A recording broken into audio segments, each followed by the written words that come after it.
parang libre tayo sa mga nasa paligid ng natin. So, who can take it? Ako din.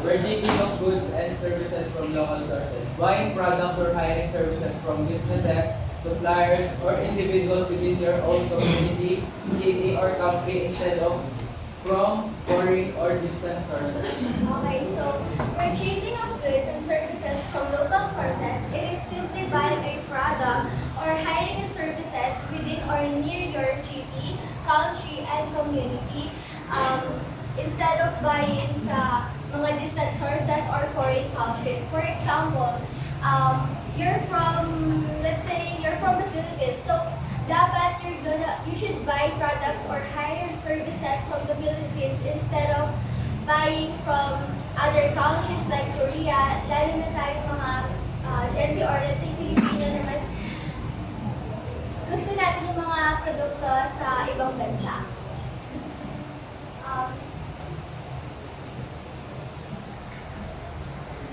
The examples of purchasing goods from local sources are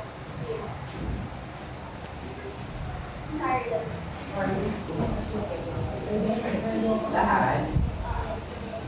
Buying fresh vegetables from the local public market. Purchasing bread from a neighborhood bakery. Buying food supplies from a local bookstore. Purchasing handmade furniture from a local carpenter. Examples of purchasing services from local sources. Hiring a local plumber to fix a leaking pipe. Paying a local electrician to install lights. Using a neighborhood laundry shop. Tapos, hiring a local photographer for an event. Okay, so for you, what's the importance of buying of goods and services from local sources? Yung makakatulong tayo sa gobyerno kasi sa tax. So, purchasing of goods and services is really important to us because it simply supports the local businesses, supports the local economy, and it also creates jobs. And one of the importance is it reduces the transportation cost because hindi mo na kailangan umalis pa ng bansa, ng city or community just to buy this particular product or to hire this service. And lastly, it helps the community to grow and become more sustainable. That's all for my part. Thank you.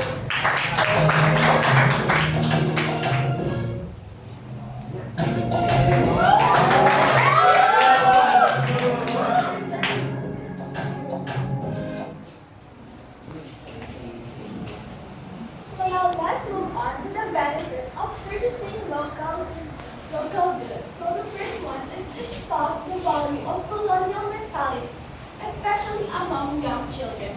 So what do we mean by colonial mentality? Does anyone have any idea? Chantal.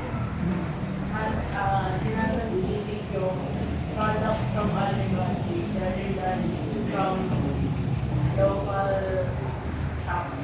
Yeah. So correct. So colonial mentality, a toxic way of Filipino thinking na mas maganda yung important kaysa sa local goods. So in here, dito, if mag-purchase tayo ng local goods, then mas ma-appreciate natin yung own culture natin and products. Next one, can everyone please read? Gives additional income to the government through tax collection. So yung tax na to is mapupunta sa gobyerno. And if hindi sila corrupt, then mapupunta sila sa flood control, buildings like schools, roads, hospital, and other services na pwede natin magamit. Number 2, it maximizes the use of our natural resources from raw material to finished product. Like, if di natin i-ship out yung mga materials natin, then dito natin i-finish yung mga products, then dito is mag-create pa ng mga jobs yung mga Pilipino and magkakaroon pa ng mas worth yung product. Number 4, it develops the skills of Filipino people, making them more innovative, creative, and productive. So in here, siyempre, if practice yung mga Filipino people, then mas mag-i-improve yung mga product and mag-turn ito into high quality. And lastly, it gives affordable prices for seasonal and quality products like fruits and vegetables. So in here, siyempre, kapag dito tayo bumili ng mga products, siyempre wala tayong babayaran ng shipping fee. And siyempre, additional to that, magiging mas fresh yung product na bibili natin.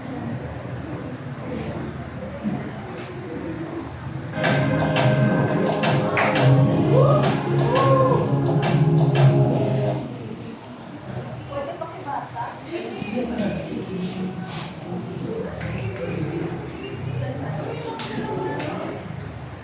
Factors to consider when purchasing goods and services from the local sources.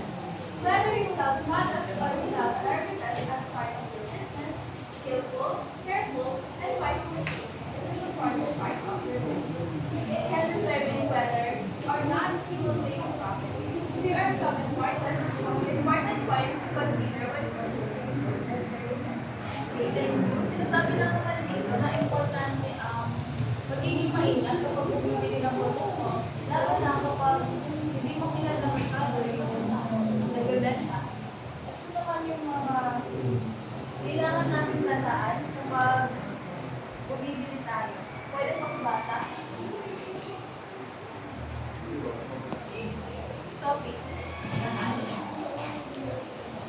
Step profile or local procedures.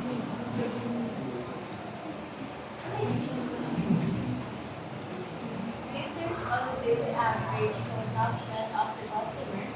Know your customers. Find out the character they supply. Determine how much to procure. Check the track record of each supplier. Get the behavior of the patrons toward the product or services.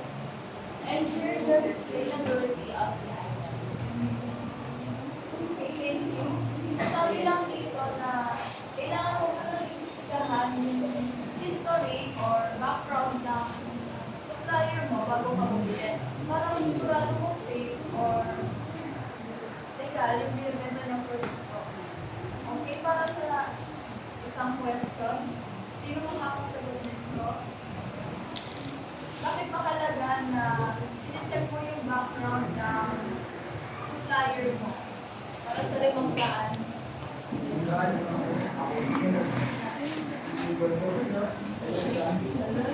Okay, clear. Mahalaga na sinacheck natin kasi hindi naman natin alam if yung produkto na yun is legal ba siya or hindi siya legal. What if yung produkto na yun galing sa takaw, di ba? Or galing siya sa mga palayo, ganyan. Okay, 500 para sa'yo. Okay. 1, 2, 3, 4, 5.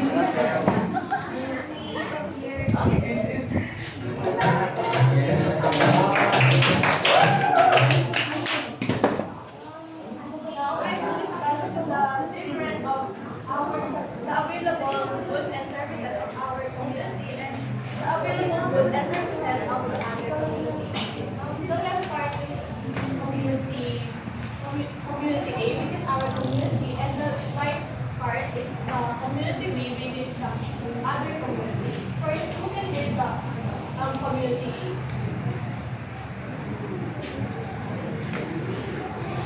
More sorry salad stores, fresh vegetables sold daily, bicycle and remote domain transportation, small local businesses. In our community, we have more sorry stores, right?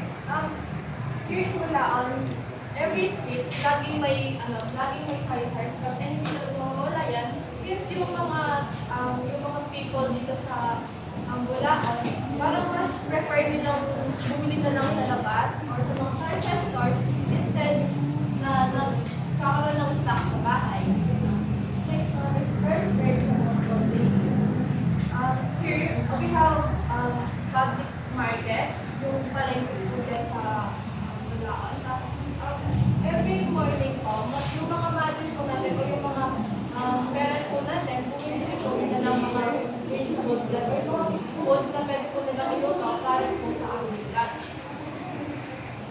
is tricycle and local is the main transportation.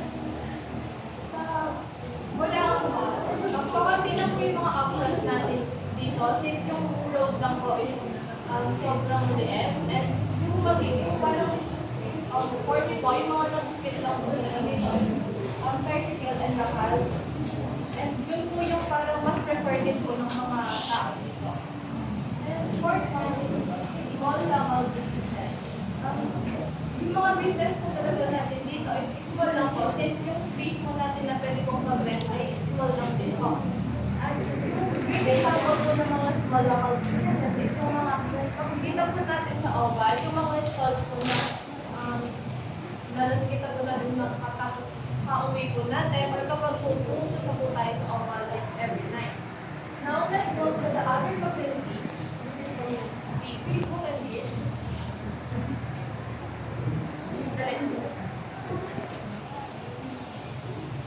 As supermarkets and malls, more restaurants and fast food chains, more modern transportation options like buses, taxis, private cars, more high-rise buildings and commercial centers. other community, meron po silang supermarket and malls.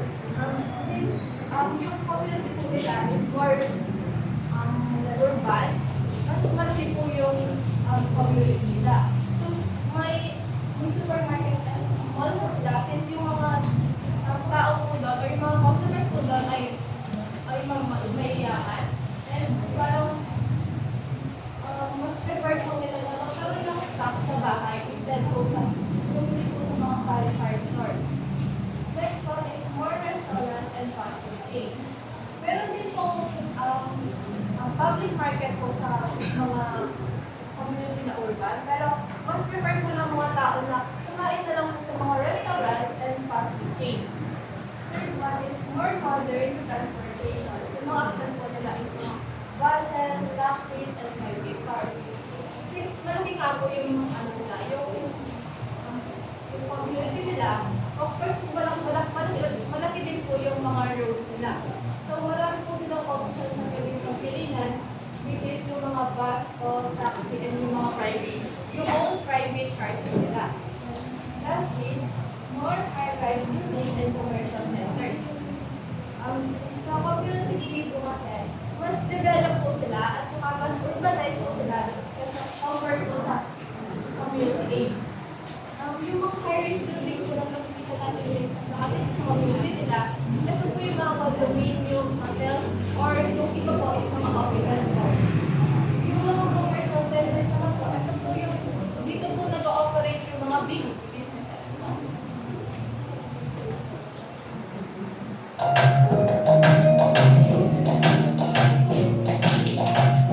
Okay, now we're going to tackle the similarities between our community and the other community. Who can read the first one?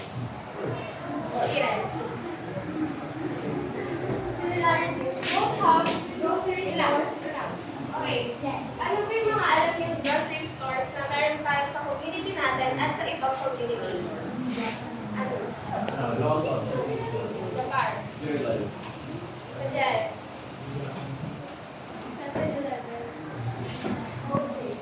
Okay, that's enough. So, last one. Ay, ako. Okay. So meron tayong mga grocery stores sa community natin. Sa community natin, meron tayong mga iba't ibang grocery stores lalo sa mga street na pwede nating tampuhan kapag may emergency or kailangan natin ng food, same as sa other community. Meron din silang mga groceries na tatakbuhan din natin. Next, we're gonna read the second one. Charles. Okay. Magbigay kayo ng mga schools sa community natin at sa ibang community. That's it.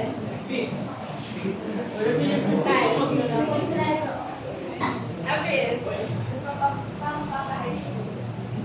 E. Next, mga health centers naman. Yung mga alam nyo meron sa community natin.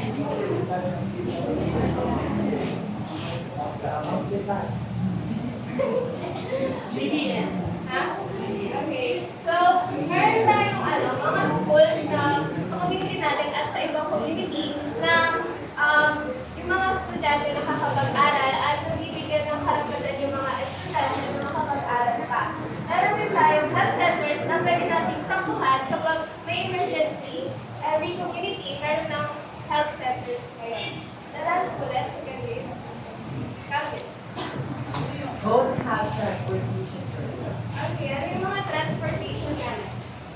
Ano? Ano? Rakal. Sige. Question yun. Bea. Okay. Ano ba yan? So, ngayon, meron tayong mga jeep, rakal, tricycle, wheeler na pwede natin sakyan. And ngayon, mas naging, meron na rin tayong mga online transportation. Anong mga yon? Anong mga yon? Yung cars. Cars. Grab. Okay, so, ayun, mas napapabilis yung, yung transportation natin kasi meron na tayong mga sapat na transportation services.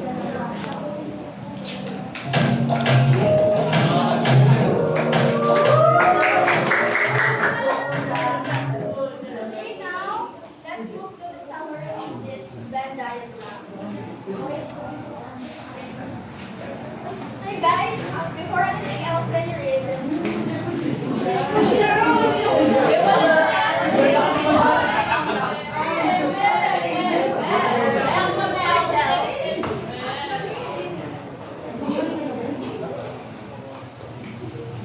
The activity compares the goods and services available in two communities. While both communities provide basic needs such as food, household items, and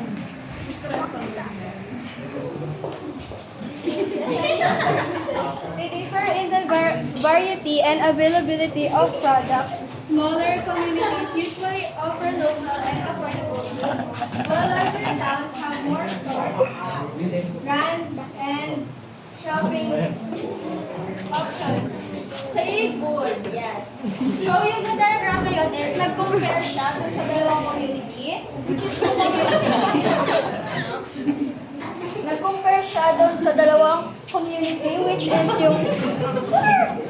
yung our community na small community and yung other community na I consider it larger communities.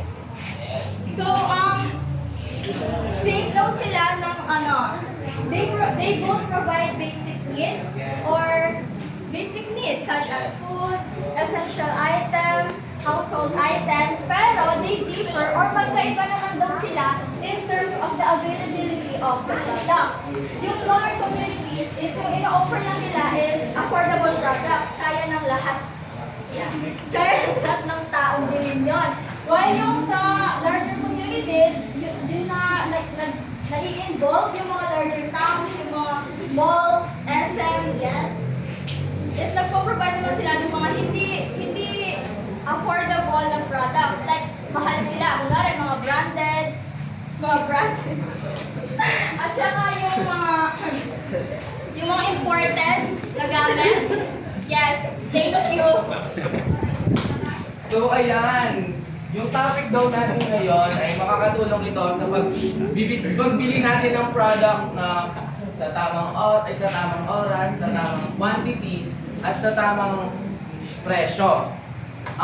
Ito din ay makakatulong sa pag-alis natin ng colonial mentality tulad ng pagtangkilik natin ng produkto ng iba tulad ng sa Samji, Kimchi. Diba? Sabi nga ni Seth Godin, don't find customers for your product. Find product for your customers. Yun naman ito.